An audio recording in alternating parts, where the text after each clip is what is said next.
Okay, readers, before we jump back into another part of the story, I want you to pause and reflect on your notes. Think about what you've written so far. And if you decided to wait to write your notes, then you can do that now.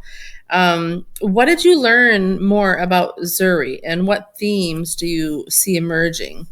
What is this story beginning to be about? Go ahead and pause the video and take a few minutes to jot your thinking.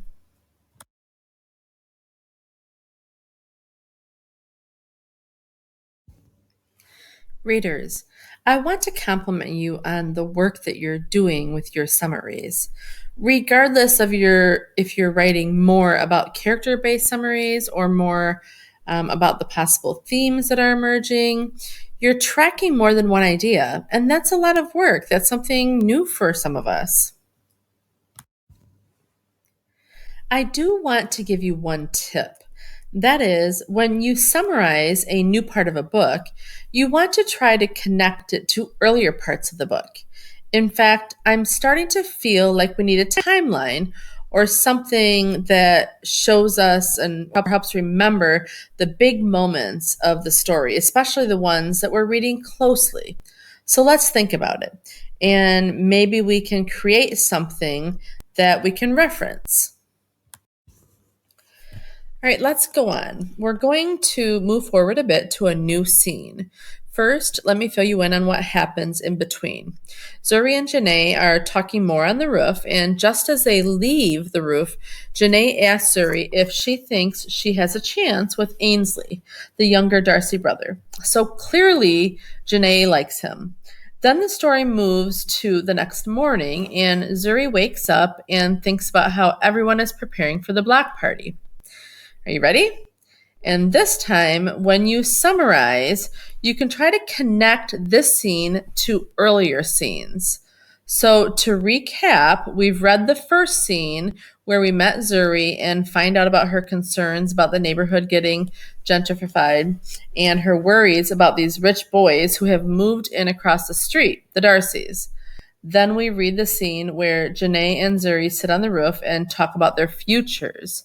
Now we'll find out a bit more about this block party. On the corner, a white woman is scooping up her dog's poop with her plastic bag-covered hand. She pulls out the bag, ties it up, and tosses it into a nearby bin, then pets her dog as if he's done a good job. I spot Mr. Turner from down the block standing outside Hernando's with his cup of coffee. Soon, he'll pull out the plastic crates, turn them over on their sides, and wait for Senor Feliciano, Stoney, Asensio, Mr. Wright, and some of the other grandpas to join him in a daily game of dominoes or cards, while smack talking about politics and the latest soccer match. When the streetlights come on, they'll move out of the way for the younger guys, Colin and his crew, who just stand there checking out girls, drinking not juice from bottles, and also smack talking about politics and the latest basketball game. Then the block party and the music will move in, and everyone will eat and dance late into the night. It's one of my favorite days of the year, and it's like a smaller version of my other favorite days. Going to the Dominican Day Parade with Poppy and the Puerto Rican Day Parade with Madrina, and reaping the Haitian flag at the West Indian Day Parade with Mama. Our block parties bring everybody in our hood together. Though the Dominicans, Haitians, Jamaicans, Puerto Ricans, Mexicans, Panamanians, African Americans, and white couples too, who are buying up a lot of the brownstones down the block. My neighborhood is made of love, but it's money and buildings and food and jobs that keep it alive. And even I have to admit that the new people moving in with their extra money and dreams can sometimes make things better. We'll have to figure out a way to make both sides of Bushwick work. Wow. There were some beautiful lines there. Let me just read that one again. My neighborhood is made of love, but it's money, buildings, food, and jobs that keep it alive. Wow. I want you to pause for a second and look through your notes and jot some more thinking if you need to. What more did you learn about Zuri and what possible themes are emerging? How does this part connect to earlier parts? Go ahead and pause for that work. Readers, this work that you're doing of thinking back to earlier parts of the story and connecting those parts in your summary, you'll want to do this work with your novels as well. The truth is, you're doing more than a retail focused summary now. You're really doing analytical summaries. They're going to pay off when you talk about your book and when you're adding to your own thinking. Let's finish with one last bit. As Zuri thinks about her neighborhood, she thinks she should begin her essay for Howard, the college she really wants to apply to, the famous historically black college in Washington, D.C. But instead, she finds herself writing a poem. Let's read it now. How to Save the Hood.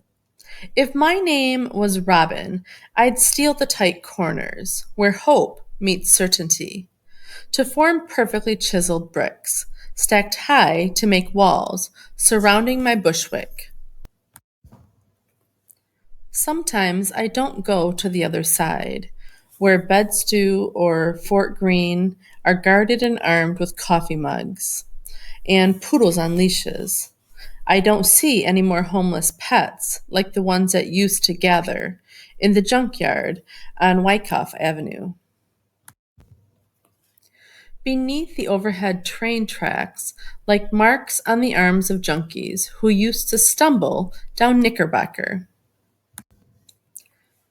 Boxing the air, fighting the wind, sucker punching a time when those graffiti covered walls used to be background canvases for old ladies in house slippers, pushing squeaky shopping carts around those tight corners where hope meets certainty.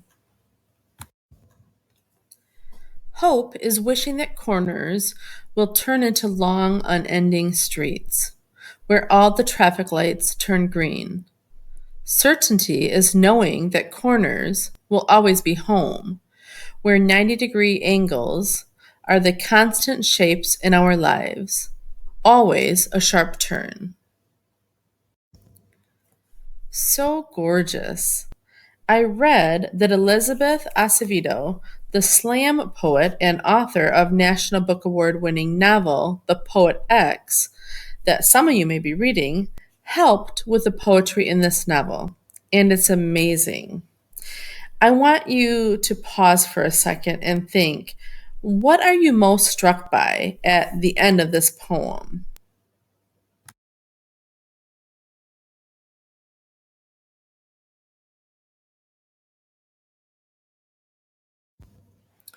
Readers, for your assignment today, I'm going to ask you to write both a character-based summary and a thematic summary. So right now, before you get started with your reading, I want you to make a plan. What is it that you think you need to do today? What do you want to spend the most time on and pay the most attention to? You might want to reflect through your notes and see what you have so far and see what type of lens you'll want to have as you begin reading. After you have a plan, then you'll want to get started right away. Off you go, readers.